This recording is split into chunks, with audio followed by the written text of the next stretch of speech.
I'm going to walk through the FLIR E70354 thermal camera and try to answer the question that most of you have when you're looking at a piece of gear like this. Will it actually make my nights on the water safer, or am I just spending money on a fancy flashlight?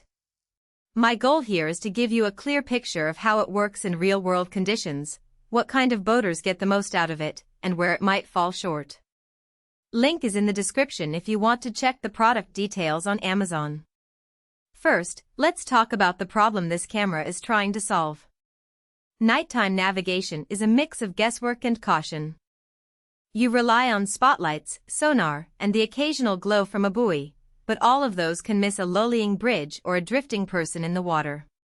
That's why a thermal imager with pan and tilt can be a game-changer. It lets you sweep a wide area without having to move the whole vessel. The M232 is marketed as FLIR's smallest and most affordable pan/tilt marine thermal cam, which already tells you a lot about its intended audience: boat owners who need night vision without breaking the bank or adding a lot of bulk. Ease of use is where the M232 really starts to shine.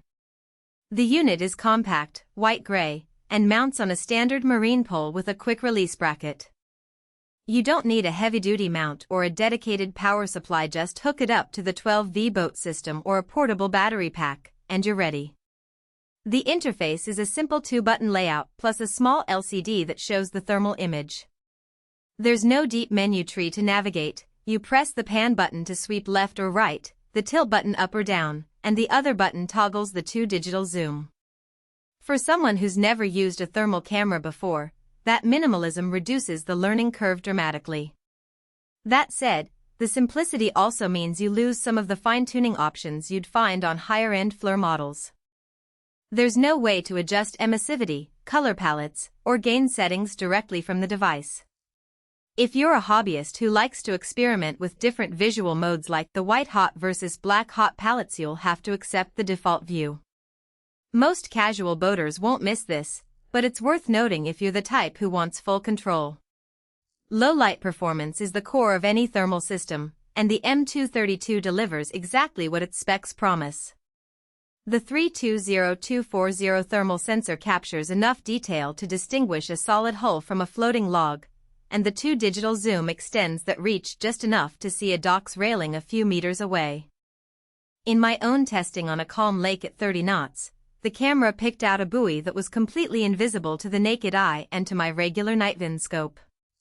The thermal image stayed stable even with the boat's vibration, which is a testament to the built-in stabilization. That said, because the resolution is relatively low, you won't be able to read a license plate or see a person's facial features from a distance. Thermal will give you a heat silhouette, not a crisp photograph. Battery confidence is a practical concern for anyone who spends hours out on the water. The M232 runs off a standard 12V marine battery, and because it's a low-resolution sensor, it doesn't draw a huge amount of power. In a full-day outing, I was able to leave the unit on continuously for about 8 hours before the battery voltage started to dip noticeably. If you're planning longer trips, it's easy enough to run it off a dedicated deep-cycle battery or even a high-capacity power bank, but you'll want to keep an eye on the charge level.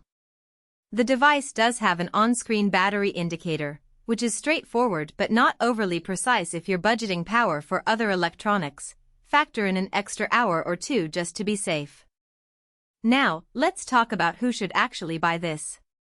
If you're a recreational boater who frequently heads out after dark, whether you're fishing, cruising, or just enjoying a sunset paddle, the M232 gives you a tangible safety upgrade without demanding a steep learning curve or a massive budget. Its ability to spot bridges, docks, buoys, and even a person in the water faster than a spotlight can be the difference between a smooth night and a close call. For professional captains who need to meet regulatory night vision requirements, the M232 might not be sufficient on its own because the low resolution could be a compliance issue. They often need higher resolution, multi-sensor suites. On the flip side, if you're a thermal photography enthusiast looking to capture detailed images for analysis, or a commercial operator who needs precise identification of objects at range, you'll probably find the M232 limiting.